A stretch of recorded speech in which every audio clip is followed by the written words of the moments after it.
about, I was just reading about Rocky the Musical. Yeah. Tell me about that. That has been a long time coming. I thought that this would be a perfect vehicle for a musical because of the 5 characters. Each one is so different. And it was just hard to get off the ground. It really was. And people felt that, well, Rocky, I don't know, perhaps it's a little, it wouldn't translate. Well, finally, we put together a team, and actually a very, very formidable team. And I think, you know what, Tony, it turned out better because after Rocky Balboa succeeded, and I think it gave it a breath of fresh air, and now it's all coming together, and they're going to make a fantastic musical.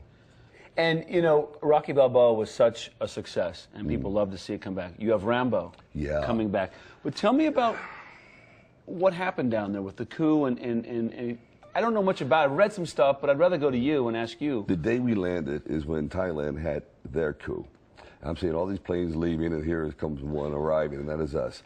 And there were a lot of, you might say, people trying to dissuade us from not doing it. There were a lot of threats to myself, to the crew.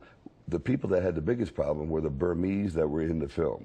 They were warned that if you're in this film, there's going to be terrible repercussions to your families back in Burma, because a lot of them were refugees. Matter of fact, the fellow that plays the bad guy in our movie, who's head of the Burmese brigade that's chasing us, was a former freedom fighter whose family was completely incarcerated. Once he signed up to do the film, they locked up his family back in Burma. How did he get them back? I mean, they don't. They don't. They're in that precarious position today. And he says, is there anything that you can do? There's not a thing you can do.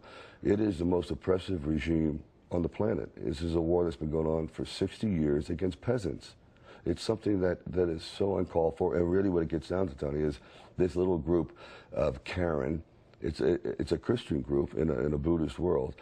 The missionaries came there 200 years ago. They just happened to have oil, natural gas under their land, and they're being annihilated for it, but they won't give up. Did you get involved politically at all? I mean, was it as much as I could, because I thought I didn't want to all of a sudden like, oh, here comes some, right? Yeah. Because it's going to take a lot more than any. I could bring some light to it, and I thought the best way that performers perhaps can help is use their medium. So the film starts out with actual footage, so they see, and people that aren't aware of Burma, how oppressive and dangerous and horrifying it is. It's like a horror film in the first 2 minutes to see what goes down. It is transpiring, and then we segue into our film. So we are providing entertainment. It's I think the best of all the Rambos. I really do. Really? Yes, just like I felt at the last Rocky Balboa.